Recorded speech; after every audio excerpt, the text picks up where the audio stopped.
በስመ አብ ወወልድ ወመንፈስ ቅዱስ አሐዱ አምላክ አሜን። እንኳን ወደ ምክረ አበው ሚዲያ በደህና መጣችሁ።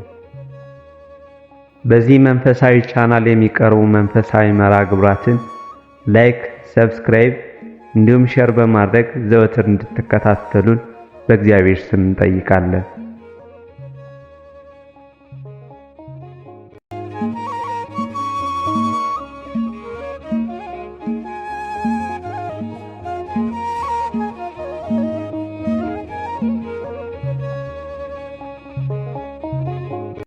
ዲያብሎስ የሚያስጨንቀው የወደቁትን ሳይሆን ለመነሳት የሚታገሉትን ነው። ምክረ አበው።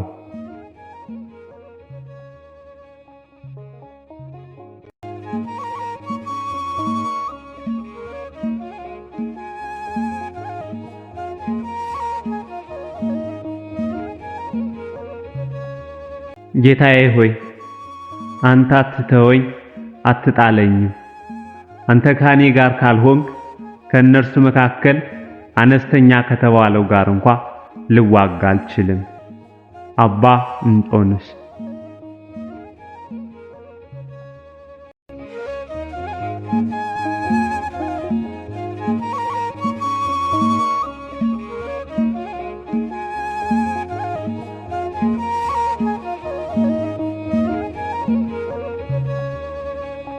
በጸሎት ጊዜ ሌሎችን ማስብ፣ እግዚአብሔርም አንተን ያስብሃል። ምክረ አበው።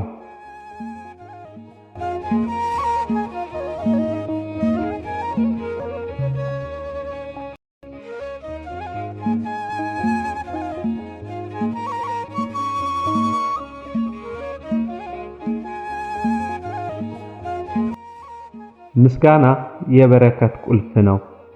ኃጢአት ደግሞ የበረከት መዝጊያ ነው። ምክረ አበው።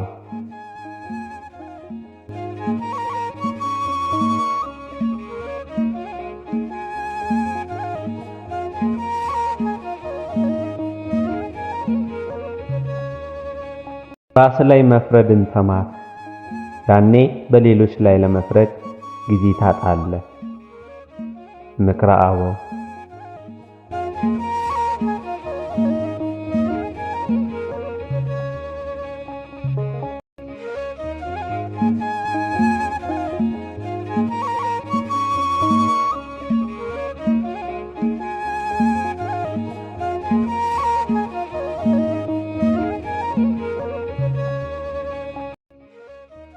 እመቤቴ ሆይ በተጨነቅኩ ጊዜ ጭንቀቴን ታርቂያለሽ፣ በቆሰልኩም ጊዜ ቁስሌን ታድኛለሽ፣ በቆሸሽኩም ጊዜ አንቺ ታጸጅኛለሽ፣ በበደልኩ ጊዜ ኃጢአቴን ታስምርልኛለሽ፣ ድሃ በሆንኩ ጊዜ ጸጋና ሀብቴ ነሽ።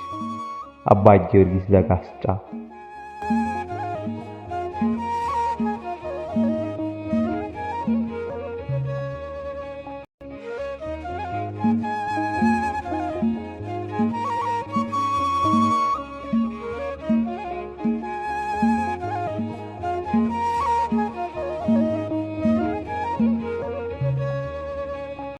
በመከራ ጊዜ የሚያለቅስልህ እንጂ በደስታ ጊዜ የሚያለቅስልህ ብቻ እውነተኛ ጓደኛ አይደለም።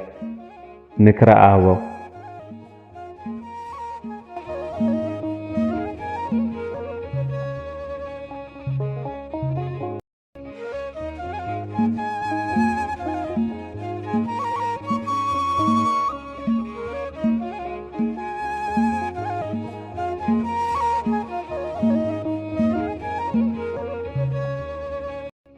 መርከብ በውሃ ላይ መሆኑ ችግር የለው።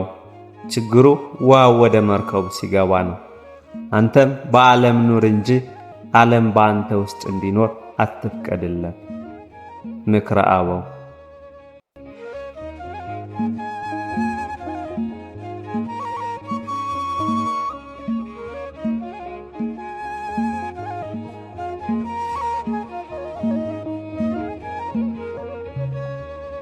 በጎ ሥራ እንዲታይልህ ሳይሆን እግዚአብሔር እንዲከብርበት አድርገህ ሥራህን ሥራ። ማቴዎስ ወንጌል ምዕራፍ 5 ከቁጥር 16።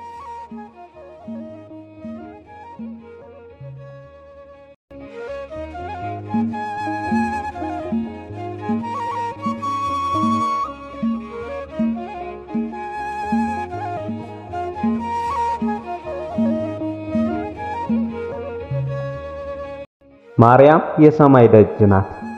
ምክንያቱም የሕይወት ብርሃን በእርሷ በኩል ወደ ዓለም ወጥቷልና። ቅዱስ ዮሐንስ አፈወርቅ።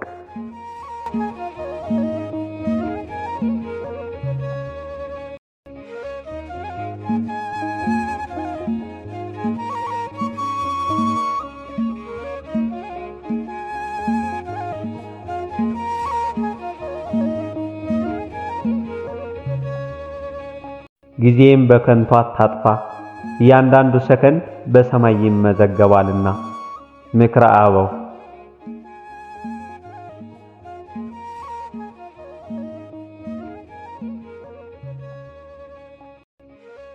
የምትጾም ከሆነ ጾምህን በሥራ አሳይ።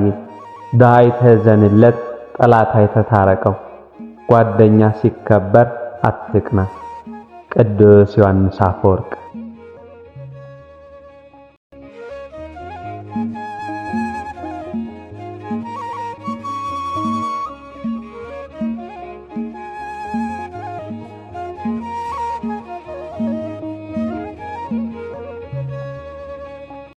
እግዚአብሔር የሚሰጠንን ጸጋ መሸከም የምንችለው ልክ እንደ ስንጥቅ ማሰሮ በሆነ ጊዜ ነው። ማለትም በራሳችን እንደማንችል ስንገነዘብ ማለት ነው። ምክረ አበው።